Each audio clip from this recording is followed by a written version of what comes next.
Sous-message, on vient donner en français. Mes frères, bonjour. Dans nos 2 mois de confinement, arrivé nos jours de se rencontrer, on voit que Dieu il nous fait grâce. Un temps pour tout. Chaque chose a son temps. Un temps d'appel, le temps de la conversion. Cette épidémie qui est venue, il nous ramenait une grâce. Ce n'est pas une malédiction, ni une punition. Elle est venue nous porter le bonheur du ciel. Elle est venue nous faire réveiller du monde qu'on vit. Elle est venue nous appeler à parler. Elle est venue nous parler de ce temps en danger, de ce menace qui nous menace, de ce monde corrompu, du temps du malheur, mais un monde de grâce, du temps d'appel de Dieu. C'est Dieu qui nous appelle. Le malin, il est présent dans le monde. Elle cherche à nous faire des choses, mais elle n'arrivait pas. Il nous embête. Cette épidémie, c'est une épidémie qui ramène la miséricorde de Dieu. L'humanité a fait tant de mal à Dieu. Mais Dieu, il a la miséricorde. Il a laissé cette épidémie nous battre pour montrer que l'amour est le plus grand encore. C'est le diable qui ramène l'épidémie. Ce n'est pas Dieu. Mais l'amour de Dieu est le plus grand. Il nous a montré les infirmières, les médecins, debout pour leur chemin. Il nous a dit qu'ils sont dans le chemin de la vérité, le chemin qui va vers Dieu. Ils ont dit qu'ils sont en mission. Dans la mission, ils n'ont pas peur. Ils ont confronté pour laisser leur peau, l'amour, comme Jésus l'a laissé sa peau. Beaucoup, ils sont morts pour l'amour. Alors cette épidémie, ce n'est pas une punition, ce n'est pas une disgrâce. C'est un appel à la conversion, à l'humanité. Il appelle à l'unité. Comme on voit qu'elle est partie dans 4 coins du monde, il a touché 4 coins du monde. Mais notre foi, elle est plus grande. L'espérance. Il nous a donné l'espérance. À vivre à l'espérance de notre Dieu. Dieu nous a donné cette espérance dans les épreuves pour garder notre chasteté, la bonté, la confiance, le service du prochain. C'est cela qui nous a montré plus fort les médecins, les infirmières, les aides-soignants et tous ceux qui font du bénévolat. Ils n'ont pas peur de rentrer. Moi, j'aimerais bien faire aussi bénévolat. Mais avec mon enfant handicapé, je ne peux pas bouger. Mais je fais jour et nuit la prière. Je peux faire les masques. Non, je refusais la masque. Je prenais l'arme de la prière pour les agonissants. Pour ceux qui vont mourir. Pour le médecin. Pour les infirmières, pour tous ceux qui sont mis au service des autres. J'ai pris la prière jour et nuit, sans se décourager, pour protéger l'humanité, à la confiance. C'est Jésus, notre arme. C'est Jésus, notre victoire. C'est Jésus, notre libération. Cette épidémie, il fait rassembler l'homme. Jésus l'a dit, si je suis malade, si quelqu'un y vient pour me voir, c'est moi qui étais malade, c'était moi qui étais visité. Alors Jésus nous a pas ramené l'épidémie. Jésus l'a laissé l'épidémie. Jusque pour nous voir notre foi. Une foi forte, une foi puissante, sur la terre au milieu du combat de l'épidémie. Ne soyons pas dans la peur. Ne soyons pas dans la peur du démon. C'est lui qui ramène la peur. C'est lui qui cherche à nous tormenter. Ne restez pas tourmentés. C'est une grâce qui est venue dans l'humanité.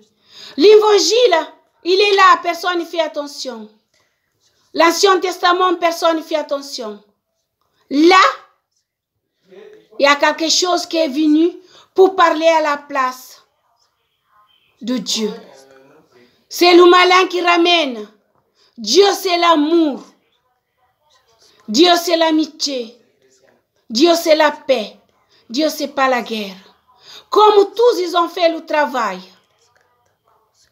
pour occuper des autres. Ils n'ont pas eu peur. L'épidémie, c'est le malin qui l'a ramené. Mais elle ne gagne pas. La foi, elle est plus puissante. C'est une épidémie qui l'appelle à l'unité, à la conversion de toutes les nations, de toutes les langues, peuples et langues. Aujourd'hui, nous sommes 4 coins du monde, confinés dans la maison. La porte s'ouvre pour se rencontrer, en espérant le moment de se rencontrer, qu'on va jeter toutes les choses mauvaises derrière.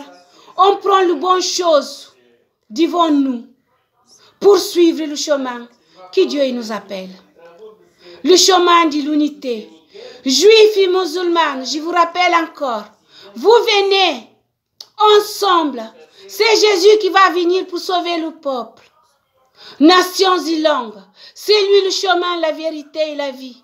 C'est lui le pain vivant qui descend du ciel. Il nous appelle à son autel, l'amour du prochain. Ensemble, la conversion, non la division. Jésus il a pitié de tous les affligés, de tous les opprimés. Jésus, il souffre dans le ciel à cause de nos péchés, la haine, la division, la bagarre, la violence. Dieu, il pleure, il vous passe ça. Ça, c'est le démon qui a ramené la violence entre les hommes. Ce n'est pas Dieu. Dieu l'amène l'amour. Dieu l'amène le partage au service de nos prochains. C'est le malin qui ramène tous les conflits familiaux. Aujourd'hui, cette épidémie nous appelle à l'unité. Tout le monde chrétien. Il faut que tous les chrétiens, il laisse tout l'esprit du mal ailleurs, a mis à conversion à l'amour de nos prochains, de vivre ensemble, à l'unité. Cette épidémie, il a touché 4 coins du monde. Il appelle Jésus-Christ, avec le Père, un seul. Alors, Jésus il a dit, je suis berger de toute humanité. Je suis le berger de toute humanité. Alors, il ne nous a pas dit de diviser ceux qui sont partis de l'église de revenir. Les juifs et les musulmans de revenir. Les ceux qui nous gouvernent, l'État qui nous gouverne, les 4 coins du monde, de revenir.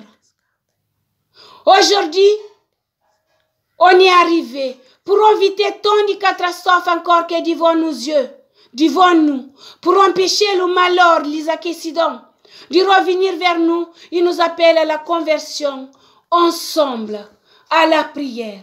C'est la Vierge Marie, c'est elle la mère de toute humanité. C'est elle qui est debout, qui nous demande à la prière. Prions-nous pour l'unité. Prions-nous pour Jésus-Christ qui va venir pour sauver toute humanité. Il nous appelle tous ensemble, avec le Père, avec lui un seul, pour éviter les guerres, les conflits. Et la maladie. Pour éviter les maladies. On a encore des choses pires vers nous. Mais tout ça est dans nos mains. C'est nous qui l'avons. On peut arrêter. On a une arme de prière, l'amour, l'humilité. Tous ces gens qui vivent de la boucherie, de la sorcellerie, de s'arrêter. C'est Jésus. Il n'y a pas d'autre. C'est pas Jésus. Chassez-nous le malin qui nous laisse en paix. J'ai encore des témoignages à le faire. Prions-nous la prière de l'arme du sang de la Vierge Marie pour chasser le diable. Prions-nous nos chapelets. J'ai des messages à vous donner en français. L'unité, toute la famille, qui aujourd'hui on est tous divisés l'un contre l'autre. On empêche les âmes de nos familles quand ils meurent de rentrer dans le ciel tout de suite. Notre querelle, notre confusion, notre conflit, notre rancune, ça bloque tout. L'avortement, c'est celle qui fait pleurer dans le ciel. Plus l'avortement, regarde, on fait avorter les enfants innocents dans le ventre de la mère. Je vous passe encore cet deuxième message. On empêche les hommes, les adultes, ceux qui sont nés de mourir, à la place de laisser celle qui doit naître dans le ventre d'une femme, on fait avorter. Regardez le péché mortel qui nous a ramené toutes les catastrophes. Il faut arrêter l'avortement, s'il vous plaît. Vous les médecins, vos instruments, arrêtez de toucher le ventre d'une femme enceinte. Ne le touchez plus. S'il vous plaît, j'ai des messages. Ces enfants, ces pauvres enfants, ces mères, il faut les aider, des mères en confrontation. Il faut aider les mères en souffrance. Vierge Marie prend ses mères en souffrance. Vierge Marie, il prend ses hommes en souffrance. Il est là au milieu de nous. Il faut s'arrêter. Jésus, il va sauver tous ses enfants. Il va sauver tous ses mères, tous ses pères en conflit de souffrance, de cette douleur, de mascarade du démon. C'est lui qui fait tomber les gens. Mais vous qui font les médecins, il faut arrêter, il faut aider pour qu'on soit nettoyé, lessivé à la main de Dieu, le pardon et la miséricorde de notre Dieu. Amen. Au nom du Père et du Fils et du Saint-Esprit. Amen.